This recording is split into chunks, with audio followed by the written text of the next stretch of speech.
Hola, mi nombre es Myron y este es mi viaje a la fluidez. It's beautiful, ain't it? Down through the years, I've had so many people ask me, Myron, will you teach me Spanish? And my answers have always been the same. No one can teach you Spanish. All they can teach you is vocabulary. It's up to you to learn Spanish.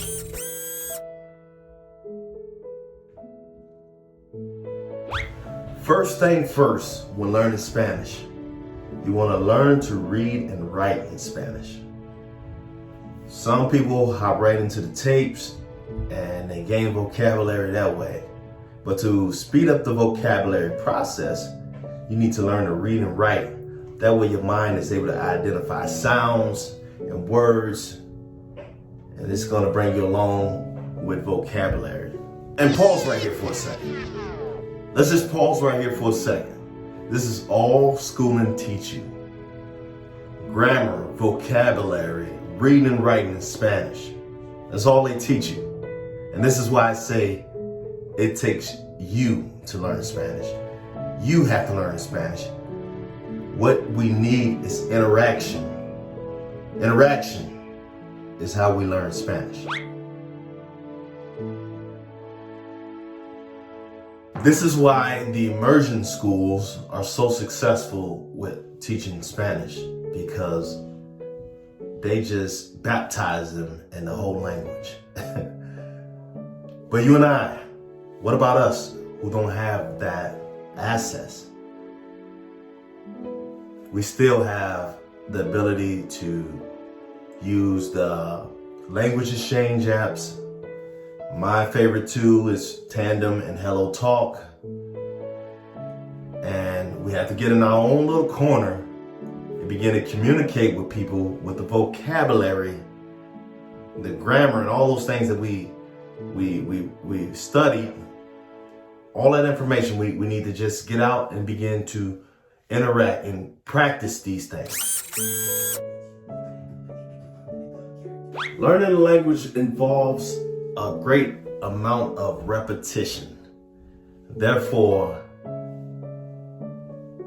getting out there, interacting with individuals, and practicing what you've built up in vocabulary is a great deal.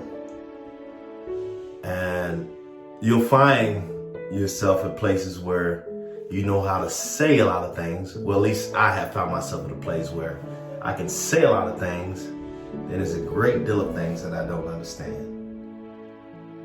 Now, this is where active listening come in. There's passive listening, and then there's active listening. Listen to music, listen to the radio in Spanish, watch videos in Spanish. You know, these are passive things. We just sit there and listen to them, and that's it. Now, active listening is when you take a song or you take a video clip and you begin to dissect that and try to write down what you're hearing. This is going to help you, as far as comprehension go, to be able to understand more of what you're hearing. In order to work on active listening, there's a website called SpanishListening.org, and they have tons of exercises to help you work on active listening.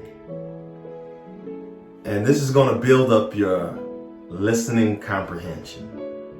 This is going to build up listening comprehension in Spanish, and I need to get on there more often.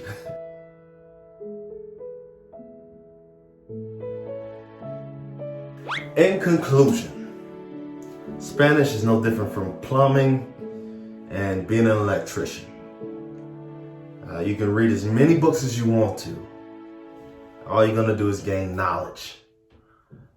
But to actually know what you know, you have to be active with it. You have to interact with people. Have to go talk to some natives. And From there, you want to make sure that you're having active listening. This is going to build up your listening comprehension. So we need some active listening going on. And, passive listening is cool. Listening to music, all of that is cool. I believe it helps a bit as well. But active listening. And so this is how we're going to do it. This is how we're going to win in Spanish. Wash, rinse, repeat. I guarantee you'll win. Gracias por ver. Gracias por escuchar. Y hasta la próxima. Michaela smacked it. Every time. They over there laughing for me and then show them. Yup, laughing. I'm about